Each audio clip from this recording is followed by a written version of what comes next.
O que realmente acontece com a gente quando morremos? Essa é uma pergunta muito importante, pois todos nós vamos morrer um dia. Na verdade, cerca de 150 mil pessoas morrem todos os dias. Um dia, você e eu estaremos entre elas. Então, quando sua vida aqui neste mundo passageiro acabar, para onde você vai? Alguns dizem que você vai para o céu, outros dizem que vai para o inferno. Algumas pessoas acreditam que você irá para um lugar chamado purgatório, enquanto outros acham que você simplesmente dormirá e ficará sem consciência. Qual é a verdade? Bem, vamos à única fonte de verdade que temos neste mundo, a única certeza absoluta, a Bíblia. Vamos ver o que as Escrituras dizem sobre o que acontece conosco quando morremos. Agora, rapidinho, se essa é a sua primeira vez aqui no meu canal, seja bem-vindo. Se ainda não se inscreveu, pense em fazer isso e ative o sininho para não perder nenhum dos próximos vídeos. Você precisa entender que, como cristãos, como seguidores de Cristo, não precisamos ter medo da morte, nem mesmo da nossa própria morte. Podemos encará-la com esperança, porque sabemos que, quando deixarmos este mundo cheio de sofrimento, estaremos com Cristo no céu. Lá não haverá mais lágrimas, dor ou tristeza. Paulo diz em Filipenses 1:21, porque para mim, viver é Cristo e morrer é lucro. Em 2 Coríntios 5:8, ele também afirma, sim, estamos confiantes e preferimos estar fora do corpo e em casa com o Senhor. Esse mundo passageiro e cheio de problemas não é o nosso verdadeiro lar. Nosso lar está com Deus e podemos esperar isso com alegria. Agora, vamos ver o que acontece no exato momento da morte. Alguns cristãos acreditam que, quando morremos, entramos em um sono profundo e sem consciência até a volta de Jesus. Essa ideia é chamada de sono da alma. Porém, essa ideia não é muito aceita. Ela foi ensinada principalmente por um grupo chamado Anabatistas, na época da Reforma Protestante, e também por um grupo na Inglaterra no século XIX. Algumas pessoas acreditam no purgatório, um ensinamento da Igreja Católica. Segundo essa ideia, o purgatório é um lugar onde a alma passa por uma purificação antes de poder entrar no céu. Outros cristãos acreditam que, ao morrer, nossa alma vai imediatamente para Cristo, enquanto nosso corpo é enterrado e fica lá até a volta de Jesus. Quando isso acontece, recebemos nosso corpo de volta, mas de uma forma transformada e eterna. Depois disso, Deus criará um novo céu e uma nova terra, e então viveremos com Ele para sempre. E o que acontece com quem não crê? Bem, alguns dizem que essas pessoas vão para o inferno para sempre. Outros acreditam que simplesmente deixarão de existir. Há também quem pense que elas sofrerão por um tempo por causa dos seus pecados e depois deixarão de existir. Essa ideia é chamada de aniquilacionismo, que significa que Deus vai destruí-las completamente e elas simplesmente desaparecerão. Mas qual é a verdade? A resposta está nas Escrituras, e não apenas em um versículo isolado, mas olhando para a Bíblia como um todo, de maneira equilibrada. Agora, vamos falar sobre o purgatório. O que a Bíblia realmente diz sobre isso? Nada. A Bíblia não menciona o purgatório em nenhum lugar. Então, de onde a Igreja Católica tirou essa ideia, se ela não está na Bíblia? Bem, em primeiro lugar, essa crença surgiu da tradição. Em segundo lugar, eles encontram apoio para essa ideia em livros chamados apócrifos. Por exemplo, em 2 Macabeus 12, 42 e 45, lemos: Judas Macabeu, o líder dos judeus, também fez uma coleta entre o povo, juntando cerca de 2.000 moedas de prata, e enviou a Jerusalém para oferecer um sacrifício pelos pecados. Ele fez isso porque acreditava na ressurreição. Se ele não cresce que os mortos ressuscitariam, teria sido inútil e sem sentido orar por eles. Mas como acreditava que os justos receberiam uma grande recompensa, achou certo fazer isso. Aqui, vemos que esse texto incentiva orações pelos mortos e ofertas para que eles sejam perdoados. No entanto, isso entra em conflito com o que a Bíblia ensina. Você precisa saber que os livros apócrifos não têm a mesma autoridade que os outros livros da Bíblia. Eles não fazem parte da Bíblia e, por isso, não devem ser tomados como verdade absoluta. A Igreja Católica acredita no purgatório por causa da tradição e porque encontra algumas passagens nos livros apócrifos que parecem apoiar essa ideia. Mas a Bíblia não ensina isso. então não pode ser considerado verdade. Na realidade, essa ideia entra em conflito com a Bíblia, porque acreditar no purgatório é o mesmo que dizer que o sacrifício de Jesus na cruz não foi suficiente. Isso seria o mesmo que dizer que Jesus sozinho não conseguiu pagar pelos nossos pecados. Como vimos em 2 Macabeus, Judas Macabeu fez ofertas pelos mortos, tentando pagar pelos pecados deles. Mas isso vai contra a Bíblia, pois as Escrituras nos dizem que foi Jesus quem pagou pelos nossos pecados, por todos eles. Em 1 João 2:1-2, lemos: Meus filhos, escrevo isso para que vocês não pequem. Mas, se alguém pecar, temos um advogado junto ao Pai, Jesus Cristo, o justo. Ele é o sacrifício pelos nossos pecados, e não só pelos nossos, mas também pelos do mundo inteiro. O ensino sobre o purgatório diz que precisamos acrescentar algo ao sacrifício de Jesus para sermos salvos. Isso é um ensinamento errado e perigoso, que vai contra o que a Bíblia ensina. Jesus já pagou o preço completo para nos salvar. Isso está em toda a Bíblia, e o próprio Jesus disse: Está consumado. Em João 19:28-30 está escrito: Depois disso, sabendo Jesus que tudo já estava terminado, para que a Escritura se cumprisse, disse: Tenho sede. Havia ali um jarro cheio de vinagre. Então, molharam uma esponja no vinagre, colocaram numa vara e levaram até a boca dele. Quando Jesus provou o vinagre, disse: Está consumado. Então, inclinou a cabeça e morreu. Portanto, a ideia do purgatório não está de acordo com a Bíblia. Agora, e sobre o ensino do sono da alma, que diz que, quando uma pessoa morre, ela entra em um estado inconsciente até a volta de Jesus. Como eu já mencionei, essa ideia não é tão conhecida. Algumas pessoas acreditavam nisso na época da Reforma Protestante, como os anabatistas, e também um grupo chamado Irvingitas, no século XIX. Até hoje, há pessoas que pensam dessa forma. Mesmo naquela época, João Calvino, se é assim que se fala o nome dele, era contra essa ideia. Mas a grande questão é: isso está na Bíblia? A verdade é que existem vários trechos que falam sobre dormir quando alguém morre. De fato, em muitas partes da Bíblia, quando alguém morre, diz-se que essa pessoa adormeceu ou dormiu. Podemos ver isso em várias passagens, como 1 Tessalonicenses 4:13 e 5:10, 1 Coríntios 15:6, 18, 20 e 51, Atos 7:60 e 13:36, João 11:11, Mateus 9:24 e 27:52. Além disso, existem alguns versículos que parecem indicar que aqueles que já morreram não estão conscientes, como Salmo 6:5 e 115:17, Eclesiastes 9:10, Isaías 38:19.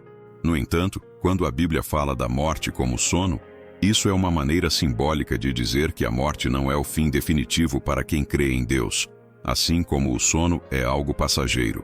Agora, se você acredita no sono da alma, peço que continue comigo e preste atenção.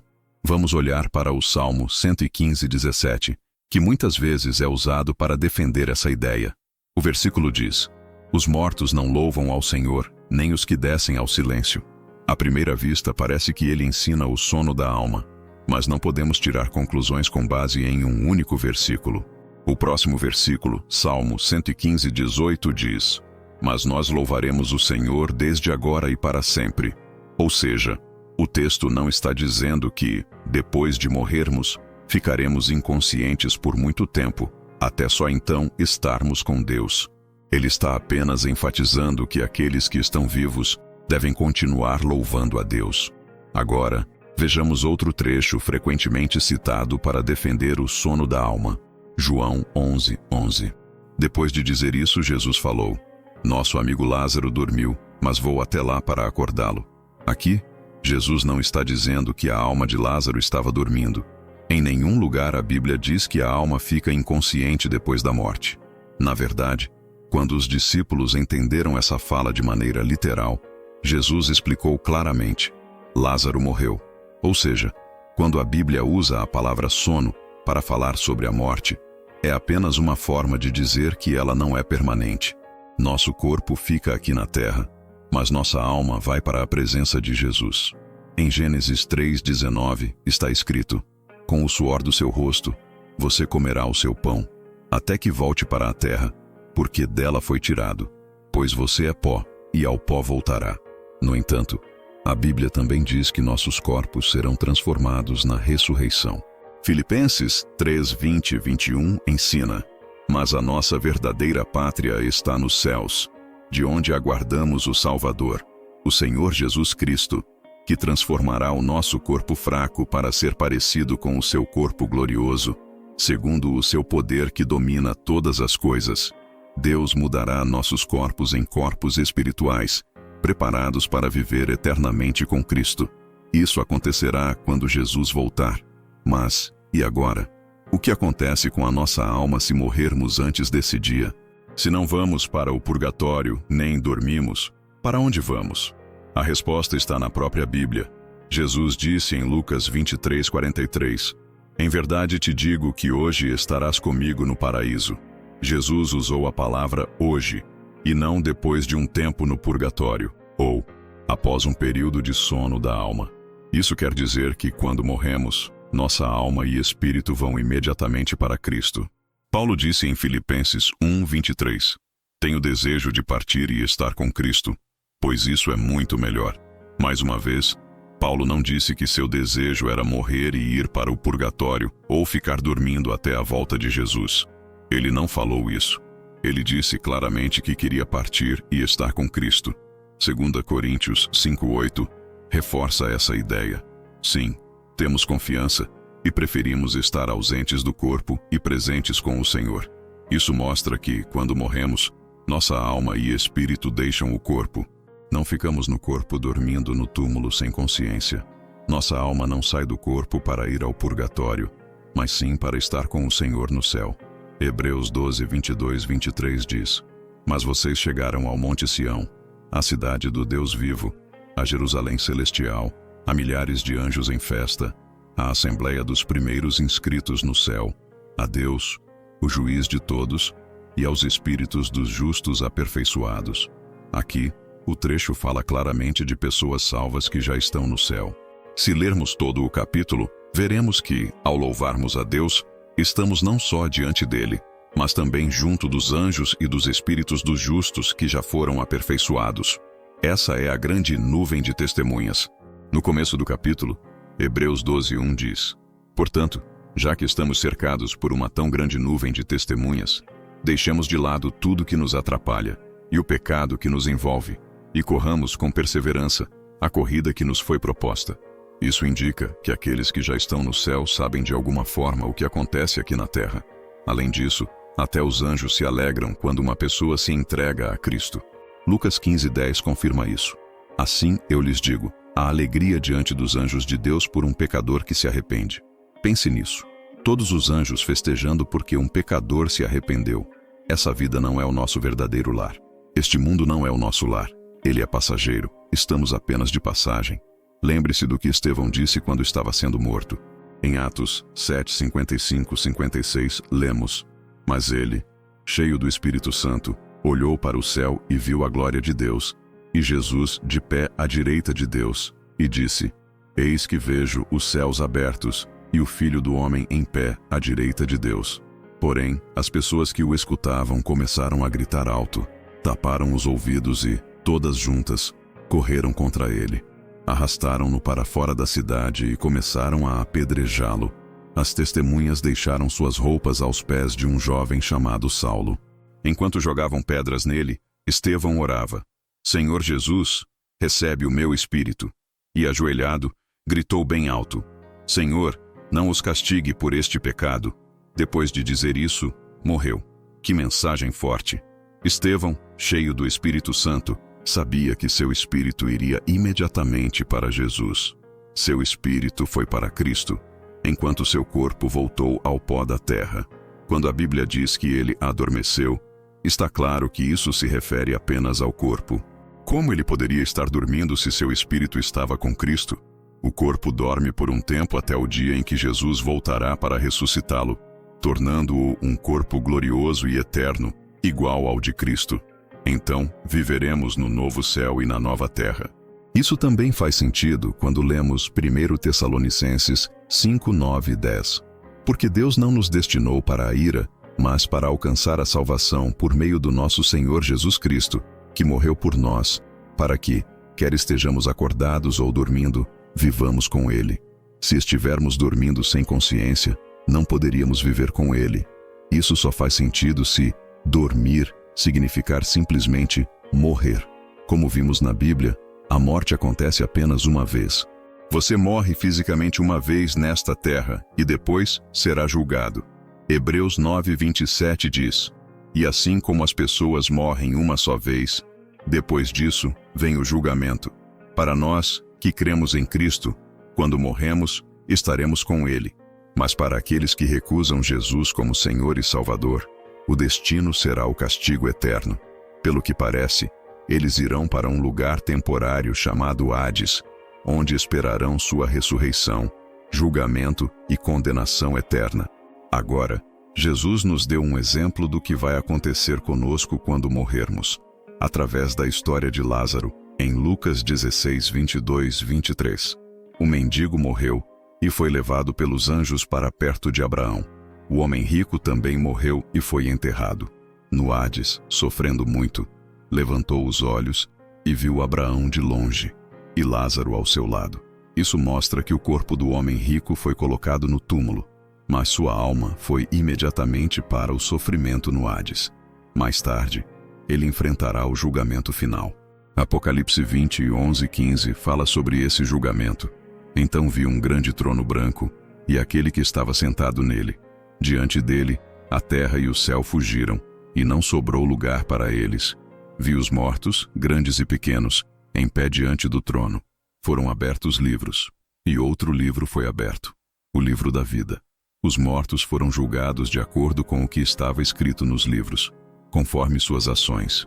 O mar devolveu os mortos que estavam nele, e a morte e o Hades também devolveram os mortos que estavam neles. Cada um foi julgado segundo suas ações. Depois, a morte e o Hades foram jogados no lago de fogo. Esta é a segunda morte, o lago de fogo. E quem não teve o nome achado no livro da vida foi lançado no lago de fogo.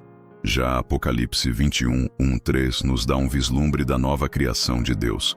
Então vi um novo céu e uma nova terra, pois o primeiro céu e a primeira terra desapareceram, e o mar já não existia. Vi também a cidade santa, a nova Jerusalém, descendo do céu, da parte de Deus, enfeitada como uma noiva preparada para o seu marido. Ouvi uma voz forte vinda do trono dizendo: Agora a morada de Deus está com os homens. Deus vai morar com eles. Eles serão o seu povo, e o próprio Deus estará com eles e será o seu Deus. Que incrível! Mal posso esperar para ver e viver isso. E agora você, como seguidor de Cristo, sabe exatamente para onde irá quando morrer. Esperamos por isso com alegria. Mas, ao mesmo tempo, sentimos tristeza ao pensar nas pessoas que podem se perder. Dá uma dor no coração saber para onde vão aqueles que não querem aceitar Jesus como Senhor e Salvador. Por isso precisamos usar bem o tempo que temos para falar de Jesus, para espalhar a verdade, para que aqueles que estão perdidos possam ser salvos. O tempo está acabando. Cerca de 50.000 pessoas morrem todos os dias. E Jesus é a única saída. João 14:6 diz: Eu sou o caminho, a verdade e a vida. Ninguém pode chegar ao Pai a não ser por mim. E João 3:18 reforça: Quem crê nele não é condenado, mas quem não crê já está condenado, porque não creu no nome do Filho único de Deus. O tempo está acabando. Jesus é a única saída. Jesus não nos chamou apenas para sermos cristãos, vivermos bem e ficarmos parados. Ele nos chamou para sermos discípulos e fazermos discípulos. Você é a luz do mundo. É hora de deixar essa luz brilhar, de falar sobre Jesus, para que um dia, quando você estiver diante de Deus, Ele pergunte: O que você fez com os dons e talentos que eu te dei? E então, você poderá responder com alegria: Deus, eu dei o meu melhor. Usei tudo o que o Senhor me deu para a sua glória. Você pode dizer isso hoje? Se não, então chegou a hora de começar e compartilhar a mensagem de Jesus. Lembre-se, Deus te ama. Inscreva-se no canal, curta e compartilhe essa mensagem com as pessoas que você ama. Juntos podemos espalhar fé e esperança.